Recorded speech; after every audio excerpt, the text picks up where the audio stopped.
claramente los dos caminos que estamos enfrentando en este momento. Estamos observando muy de cerca lo que pasa en Chile, porque también hay una propuesta de una AFP pública en el Perú. Muchas gracias. La cantidad de personas que se están jubilando en nuestro país está aumentando en forma dramática. Por ejemplo, el próximo año se van a pensionar alrededor de 77.000 personas y solamente 5 años por delante, el año 2020, esa cifra más que se va a duplicar, acercándose ya a las 200.000 al año. El tema es cómo se financia este envejecimiento de la población. El periodo que vamos a vivir de una pensión va a seguir creciendo. Existen en el mundo básicamente dos sistemas, como hemos visto, sistemas de reparto y sistemas de capitalización. En los sistemas de reparto, podemos decir, la población activa financia a la población pasiva, destinando un porcentaje de su sueldo a pagar pensiones. En los sistemas de capitalización, lo que hace los trabajadores que ahorran durante su vida activa para financiar su jubilación. La verdad, es un poco más complejo que esto. Solange presentó una matriz que lo explica mejor, pero yo diría que en sencillo, estas son básicamente las dos alternativas que hay, y hay muchos sistemas en el mundo que tienen una combinación de estos dos sistemas. Y lo que hemos visto últimamente es que ha habido un tránsito cada vez mayor hacia los sistemas de capitalización, porque los sistemas de reparto han enfrentado un verdadero colapso de sustentabilidad.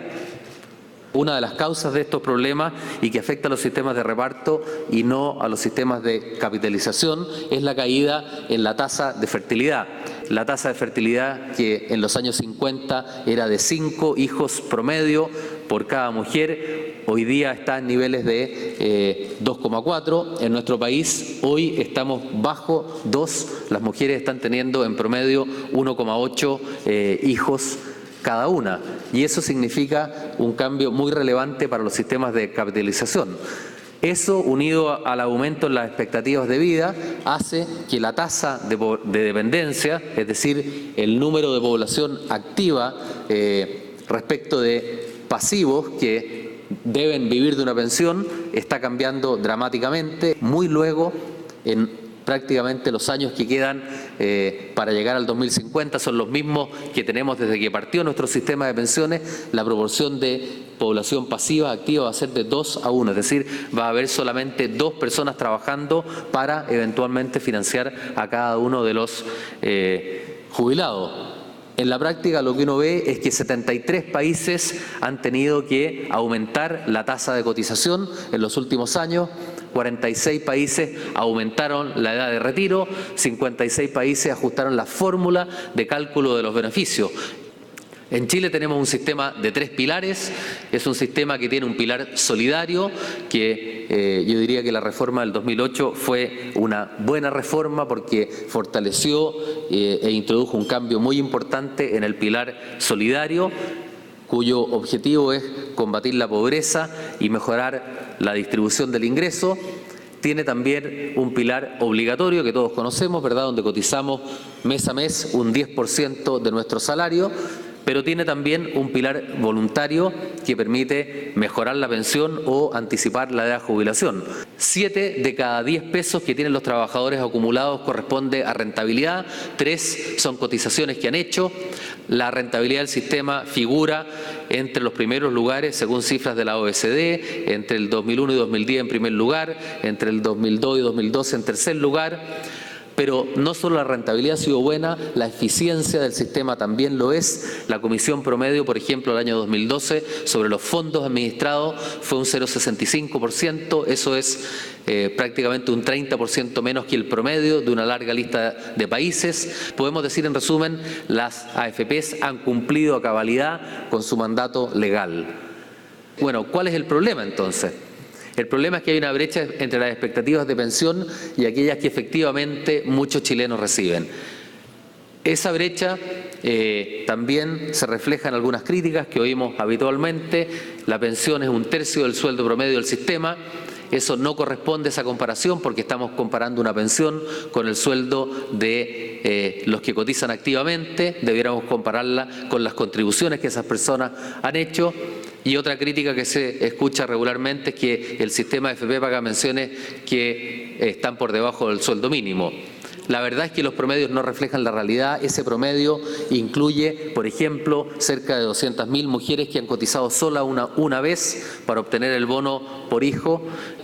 Tenemos un problema grave de falta de cotizaciones. Prácticamente la mitad de los afiliados al sistema no cotizan. De hecho, las mujeres cotizan solamente 15 años, el 10% de su sueldo para aspirar a una pensión por prácticamente 30 años. Y en el caso de los hombres cotizan por 24 años para recibir una pensión por casi 20 años. Enfrentamos una serie de desafíos: baja densidad de cotizaciones, aumento en las expectativas de vida, evolución de las tasas de interés, evasión y elusión, ingreso tardío al mundo laboral, por mencionar algunos.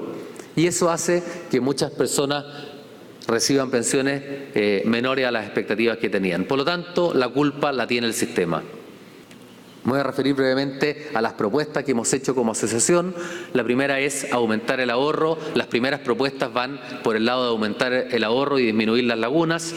Este gráfico lo mostró Ángel y solamente reparar en dos cosas. Tenemos una tasa de cotización que es prácticamente la mitad de la OECD. Uno podría preguntarse, ¿seremos tan campeones como para financiar una pensión con la mitad de la contribución que el resto de los países? Y lo segundo es que el aporte del empleador es también muy inferior a lo que uno ve en otros países de la OECD. Y por lo tanto lo que hemos propuesto es que se aumente esa tasa. No hemos puesto un número, pero ese número, según otras proposiciones que se han hecho, va entre 3 a 5% en forma gradual. Hemos propuesto también que el pago... Tenemos un seguro de desempleo hoy día en Chile que funciona bien. Hemos propuesto que ese seguro de desempleo también cubra cotizaciones. Hemos propuesto, y aquí me refiero a algo que mencionó la ministra, la optimización de un subsidio al empleo joven que está siendo subutilizado y que podría tener un impacto muy grande en fomentar el empleo entre los jóvenes, pero sobre todo en que se cotice en un momento en que es muy relevante porque va a capitalizar intereses por muchos años. Hemos también propuesto subir la tasa, el tope imponible.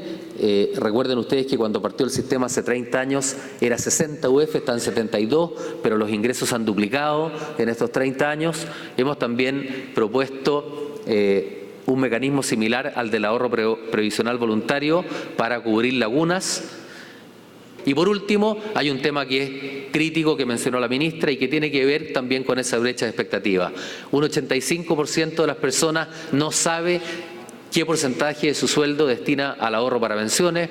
1 de cada 3 no sabe en qué fondo están sus ahorros. El 80% desconoce cómo se calculan las pensiones. El 40% no conoce el monto en su cuenta.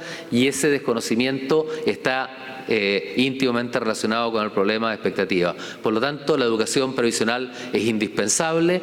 Una cuarta línea de trabajo que hemos propuesto es trabajar en educación previsional, financiando esto con recursos de los fondos de pensiones. En resumen, aumentar el ahorro y disminuir las lagunas, postergar voluntariamente la edad de jubilación, fortalecer el pilar solidario y la educación previsional. Yo creo que tenemos un sistema que ha demostrado que es capaz de generar una alta rentabilidad. Las tasas de reemplazo son razonables, hay una brecha de expectativa. Los principales problemas tienen que ver con las lagunas previsionales y la subcotización, y el sistema admite numerosos perfeccionamientos manteniendo sus virtudes.